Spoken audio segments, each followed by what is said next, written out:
In this video, we're going to learn about Immortals, the final card type. At the beginning of the game, players should decide whether they want to each use their own Immortal decks, share one, or combine both of theirs into one deck. If one player doesn't have any Immortal cards, then players should share them. The Immortal deck should only have one copy of each card and should be shuffled and set aside for later use. While you don't need any Immortal cards to play a game of Golden Serpent, they do add an extra element of gameplay. In the previous video, we talked about combat, but I did leave out one mechanic, taking prisoners. When a player attacks, at the end of combat, if their attackers would kill any opposing characters, the attacking player may choose to take those cards prisoner instead of killing them. They could potentially take any number of characters that would be killed prisoner, but they must have a surviving attacker for each prisoner they take.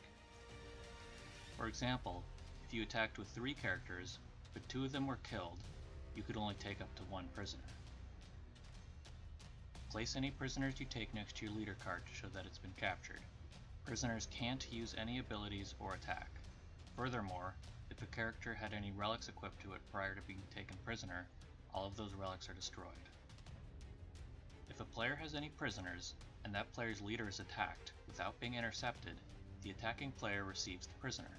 If that player owns the card, it just goes back to their hand. Otherwise, it is now that player's prisoner.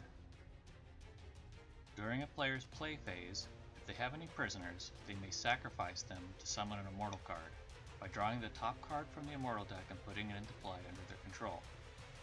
Each Immortal belongs to 2 factions instead of 1. If the summoned Immortal does not share a faction with the leader you control, put it on the bottom of the Immortal pile and draw a new one.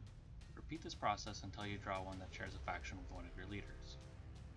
The only way to get rid of an Immortal is to unsummon it, which is also done by sacrificing a prisoner. If you sacrifice a prisoner to unsummon a Immortal, you do not also summon one.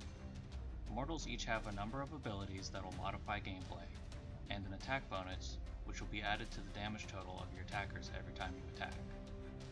Immortals are powerful cards that can lead your way to victory.